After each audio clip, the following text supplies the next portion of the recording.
You Chelsea fans, welcome back to Bridge of Blue bareng gue Nanda Sugiono. Di video kali ini gue akan update beberapa informasi mengenai Chelsea. Ada juga berita tentang Maignan Operation yang mulai digencarkan lagi oleh para director sport of director Chelsea. Dan ini bakal kita bahas di video kali ini. Tapi sebelum gue mulai, jangan lupa buat subscribe channel ini. Bantu gue buat sampai ke 10.000 subscriber. Karena bantuan kalian akan sangat berarti buat gue. Dan jangan skip iklan ini ya. Bantu gue buat upgrade device supaya gue bisa buat konten yang lebih seru lagi buat kalian semua. Dan kalian juga bisa follow gue di Instagram @nandasugiono karena gue selalu mengupdate berita mengenai Chelsea di channel gue.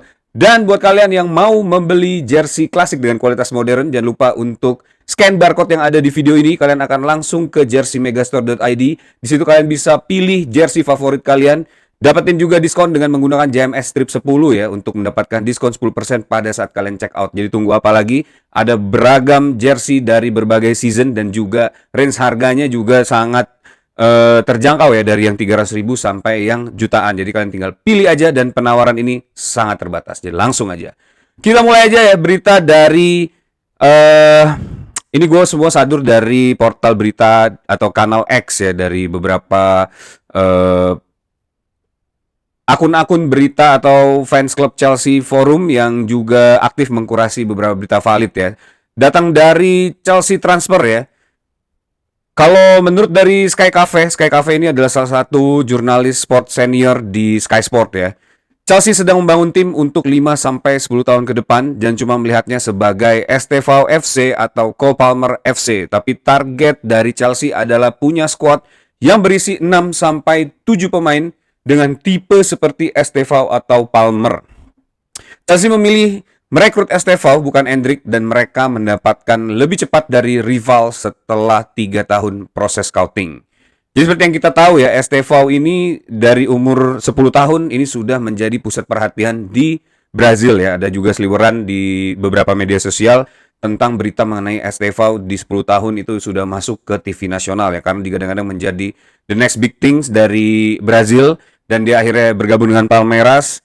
Pada saat itu banyak klub yang melakukan scouting ya, atau mengirimkan scoutingnya itu ke Palmeiras untuk melihat Estevao dan Endrick. Tapi sayangnya kebanyakan Endrick yang lebih dilirik ya oleh Liverpool, juga Real Madrid, Barcelona pada saat itu. Dan akhirnya Real Madrid memutuskan untuk merekrut Endrick ya di 2 tahun lalu berarti ya kalau nggak salah ya. Nah, untungnya buat Chelsea karena perekrutan itu lebih berfokus kepada Endrick, Chelsea bisa lebih jeli lagi untuk melihat kemampuan dari Estevao William. Dan di tahun lalu akhirnya kita berhasil mendapatkan tanda tangan Estevao William.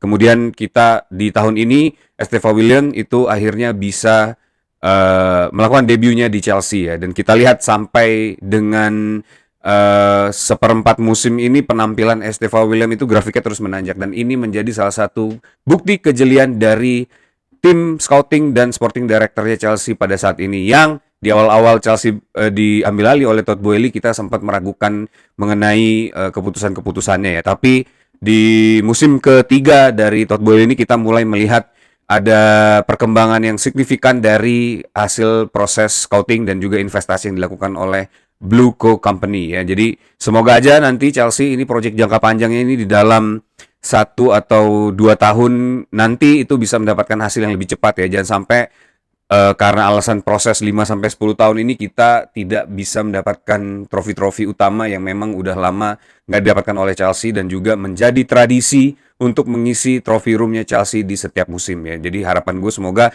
proses perekrutan ini bukan hanya mengenai bisnis ya, seperti Arsenal di beberapa tahun yang lalu juga merekrut para pemain muda ya, terutama pada saat era-eranya Arsene Wenger setelah berpindah dari Highbury ya. Tapi semoga aja proyek ini bisa menghasilkan trofi-trofi juga dan juara buat Chelsea ya. Nah, kalau menurut Karen Gill ini nggak jelas sebenarnya kontraknya Estevao ini sampai kapan ya. Tapi karena setelah direkrut itu tidak ada pengumuman yang benar-benar saklek dan confirm mengenai berapa panjang kontrak dari Estevao William ini. Tapi menurut Karen Gill ini, menurut entourage-nya Estevao, kontrak dari pemain muda ini akan habis di tahun 2033. Jadi masih ada sekitar 7 tahun lagi ya. Dan harapannya semoga dalam 7 tahun itu dia bisa berkembang sangat pesat dan menjadi pemain yang memang benar-benar bisa diandalin buat Chelsea ya. Dan gue berharap semoga aja dia tetap stay di Chelsea dan menjadi the next legend dari Chelsea ya. Nah, itu dia. Menurut kalian apakah Esteva Willian ini bisa menjadi the next big things buat Chelsea? Kalau melihat dari kemampuan dia saat ini ya dan juga dari attitude-nya, gue punya harapan yang besar ya Esteva Willian ini akan stay dan terus melakukan perkembangan yang baik buat Chelsea ya sampai di musim-musim berikutnya. Kemudian ada berita berikutnya, ekspektasi musim ini terhadap Enzo Maresca ya. Chelsea tidak memiliki ekspektasi untuk juara Premier League musim ini. Targetnya adalah finish di top 4. Enzo Maresca tidak akan dinilai hanya dari trofi. Ia dianggap sangat ahli dalam melakukan rotasi squad dan sampai saat ini sudah ada 102 perubahan susunan starter yang dilakukan Enzo Maresca ya. Jadi memang ini udah sering banget gue bahas di video-video Rate the Player bagaimana Enzo Maresca ini melakukan rotasi adjustment game dan itu benar-benar tepat guna ya.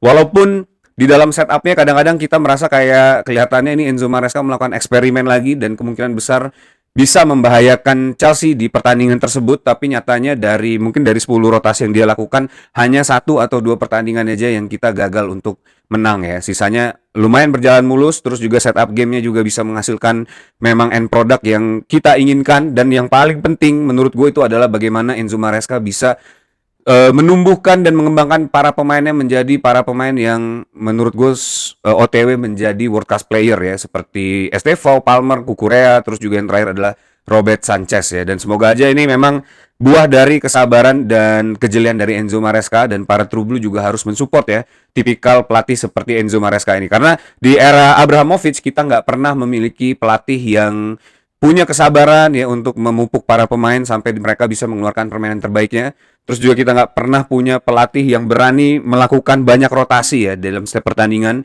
Hampir seluruh starting 11 yang disiapkan oleh para pelatih yang berhasil membawa Chelsea juara itu hampir 80-90% itu mirip-mirip ya, kecuali ada memang yang cedera besar atau memang di partai-partai yang mungkin nggak terlalu penting ya, itu juga melakukan rotasi untuk memberi pemain kepada bench player. Tapi buat gue Enzo Maresca sendiri ini dia berani memainkan pemain akademi ya di laga-laga besar dan memberi menit bermain, itu juga menjadi salah satu faktor penting menurut gue untuk mengembangkan sebuah klub ya. Jadi bukan hanya untuk mencapai juara tapi juga untuk mempersiapkan sustainability dari sebuah klub ini supaya tidak mungkin nggak sampai puncaknya kemudian mati gitu. Jadi dia akan terus ada repetisi dan kontinuitas yang akhirnya bisa membawa klub ini menjadi winning series ya. Jadi terus-terusan menang sampai dengan musim-musim berikutnya. Nah itu dia. Nah, selain Estevao ya yang udah datang di tahun ini ya, sebenarnya ada Kendry Paes itu juga udah datang tapi dipinjamkan ke Strasbourg. Ada Mike Penders itu juga udah datang dipinjamkan ke Strasbourg juga. Dan di musim depan kita akan kedatangan Quenda ya. Ini Quenda yang digadang-gadang akan menjadi the next big things juga dari Portugal, dan dia juga sudah membuktikan di international match bagaimana Quenda ini bisa memberikan impact terhadap permainan Portugal ya, walaupun di tingkat level umur, tapi kemampuan dan semoga aja nanti dia bisa langsung nyetel ke dalam sistemnya Enzo Maresca ini ya. Jadi kita akan kedatangan satu winger lagi yang kemungkinan besar bisa memberikan impact kepada Chelsea. Tapi di beberapa minggu kemarin kita berhasil merekrut Denier Ordonez. Ini salah satu center back juga ya, center back muda Ekuador. Ini mungkin temannya Caicedo ya, yang akan bergabung pada tahun 2028. Berarti saat ini dia berumur 16 tahun ya, atau 15 tahun. Jadi di 2028 itu dia sudah genap 17 tahun dan bisa bermain di Premier League ya. Mereka juga punya tim perekrutan lain ya untuk 2026 dan 27 ya. Ini ada beberapa pemain juga yang sudah masuk list dan akan masuk juga ke Chelsea. Salah satunya adalah strikernya Strasbourg ya, yang sudah deal dan akan join ke Chelsea di awal musim depan ya. Dan itu adalah fokus mereka ya menurut Sky Cafe juga nih. Itu sebabnya mereka memiliki begitu banyak staff di divisi rekrutmen. Mereka sering dikritik karena punya terlalu banyak direktur olahraga, tapi tampaknya strategi itu berhasil karena mereka banyak mendapatkan pemain seperti Estevao ya, itu juga ya. Jadi lagi-lagi ya, Denier Ordonez ini juga salah satu pemain yang diincar oleh Barcelona dan Liverpool. Jadi Liverpool ini udah kalah bersaing beberapa pemain dengan Chelsea. Dulu ada Caicedo ya, Romeo Lavia itu juga mereka gagal merekrut para pemain ini ya ke Chelsea. Dan semoga aja nih Daniel Ordonez ini bisa menjadi jawaban ya dari agak sedikit shaky-nya lini belakang Chelsea. Tapi dengan hadirnya Wesley Fofana kembali dan Trevor Chalobah yang semakin dewasa, menurut gue lini belakang Chelsea saat ini sudah cukup mumpuni ya. Tapi nggak tahu kalau buat next level, kita mungkin harus mengupgrade beberapa pemain di lini belakang ya, terutama di center back. Dan ini berita utama di episode kali ini, ada McMahon Operation ya. Chelsea mengaktifkan operasi McMahon dan mempercepat proses di belakang layar. Klub London tersebut sedang aktif menata ulang posisi penjaga gawang dengan tujuan jelas membuka jalan untuk kedatangan McMahon. Situasi McMahon di AC Milan kembali membangkitkan ketertarikan Chelsea ya beberapa hari terakhir. Kepergian Philip Jorgensen sedang dipelajari secara serius. Kiper muda itu bisa meninggalkan London untuk memberi ruang bagi penjaga gawang kelas dunia. Chelsea kembali menjalin kontak dengan pihak Mainon ya setelah mengetahui bahwa kiper Prancis itu tidak berniat memperpanjang kontraknya dengan AC Milan. Premier League adalah impian masa kecil Mainon. Nah, ini berita yang menurut gue cukup menarik ya setelah di awal musim kemarin pada saat pagelaran Club World Cup, Chelsea hampir mendapatkan tanda tangan McMahon, tapi sayangnya ada perbedaan sekitar 5 juta pound sterling yang tidak mau dibayar oleh Chelsea ya, karena tuntutan AC Milan juga yang terlalu tinggi. Akhirnya Chelsea menyatakan untuk undur diri ya dan melanjutkan lagi mungkin di lain waktu. Tapi kita lihat bagaimana Robert Sanchez ini bisa berkembang dengan sangat baik ya di 6 bulan terakhir menurut gue ya, dan ini perkembangannya juga sangat signifikan dan berhasil membawa Chelsea menjadi klub dengan clean sheet terbanyak nomor 2 di Premier League, dan ini merupakan prestasi yang menurut gue cukup patut dibanggakan ya dan diapresiasi ke Robert Sanchez, karena kalau kita melihat dibandingkan dengan musim lalu bagaimana shaky-nya Robert Sanchez dan juga blunder-blunder yang dia buat, tapi semenjak dia botak ya, ini gue jujur gue lupa juga dia pas berrambut itu seperti apa ya, tapi semenjak dia botak ini menurut gue penampilannya terus meningkat menjadi salah satu kiper yang bisa diandalkan dan sangat reliable saat ini ya di lini belakang, baik itu dalam menjaga kestabilan defense, terus juga melakukan saves, clearance, dan membangun build up play ya yang bisa men-trigger open play yang beberapa kali memang udah sempat gue bahas juga di video Read the Player, bagaimana peran dari Robert Sanchez ini dalam melakukan setup game ya, apalagi terutama di game-game besar seperti pada saat final Club World Cup dan juga pertandingan melawan Barcelona kemarin. Dan Liverpool juga adalah salah satu andil dari open play yang terjadi ya dilakukan oleh Robert Sanchez ya.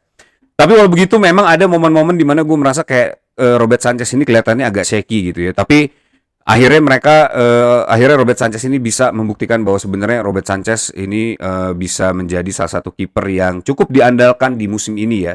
Tapi berita kedatangan McMahon ini cukup mengganggu gue sejujurnya, karena pada saat ini sih sebenarnya menurut gue sih udah cukup stabil ya. Tapi dengan adanya berita ini gue khawatir malah mengganggu stabilitas yang sedang terjadi saat ini, karena memang isu-isu itu bisa beredar dan bisa mempengaruhi isi kepala seorang pemain ya. Contoh seperti Chelsea akan merekrut McMahon, otomatis Robert Sanchez merasa insecure dan akhirnya banyak berkecamuk pikiran-pikiran negatif yang akhirnya bisa membawa performanya menurun lagi ya. Dan gue nggak pengen itu terjadi.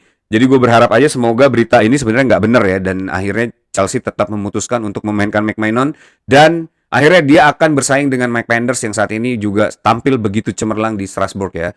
Tapi ya kita lihatlah apakah memang Chelsea harus atau wajib untuk meningkatkan atau mengupgrade posisi goalkeeper ya di musim depan. Itu mungkin akan dilihat dari pencapaian Robert Sanchez di musim ini ya, dan Chelsea terutama ya. Tapi kalau memang Robert Sanchez ini minim blunder terus juga berhasil melakukan tugasnya dengan baik, walaupun Chelsea mungkin tidak bisa mendapatkan major trophy, menurut gua nggak perlu juga mengganti Robert Sanchez ini ya. Tapi kita coba lihat aja apakah memang dibutuhkan ya pergantian atau upgrade pemain dari Robert Sanchez ke McMahon ini, karena McMahon ini juga cukup cemerlang ya saat ini di AC Milan, bisa membawa AC Milan kembali ke papan atas Serie A di tahun ini ya. Tapi kalau menurut pendapat kalian bagaimana? Apakah seorang kiper yang berhasil membawa Chelsea menjadi clean sheet nomor 2 di Premier League ini harus diganti dengan McMahon? Karena ada mungkin rekomendasi dari scouting atau ada ekspektasi yang pengen dikejar lagi dari tim rekrutmen ya, itu gue nggak tahu. Tapi coba gue pengen tahu pendapat kalian, apakah Robert Sanchez ini wajib diganti dengan McMahon atau sebenarnya Robert Sanchez ini udah jauh lebih baik daripada McMahon ya. Terus di kolom komen kasih gue pendapat dan juga opini kalian ya. Agar supaya kita bisa menilai dengan lebih komprehensif lagi mengenai situasi goalkeeper Chelsea untuk musim depan ya. Nah, that's it video for today. Thanks for watching guys. Dan buat kalian yang suka sama konten ini, jangan lupa buat likes ya, dan kasih pendapat kalian juga di kolom komen. Dan yang paling penting jangan lupa untuk subscribe. Bantu gue buat sampai ke 10.000 subscriber. Dan kalian juga bisa follow gue di Instagram @nandasugiono, karena gue selalu membicarakan soal Chelsea di channel gue. Jadi langsung join juga channel gue di situ ya. Dan kita akan menghadapi Arsenal, masih ada beberapa rentetan berita lagi dan kita masih menunggu konfirmasi dari Cole Palmer. Apakah Cole Palmer akan kembali lagi ya ke starting 11 di pertandingan melawan Arsenal atau dia akan start from the bench. Itu yang akan masih menjadi misteri. Besok Enzo Maresca baru melakukan press conference, jadi kita tunggu aja berita terupdate-nya ya. Itu dia, thanks for watching guys. Apapun yang terjadi, once blue always be blue, up to Chelsea.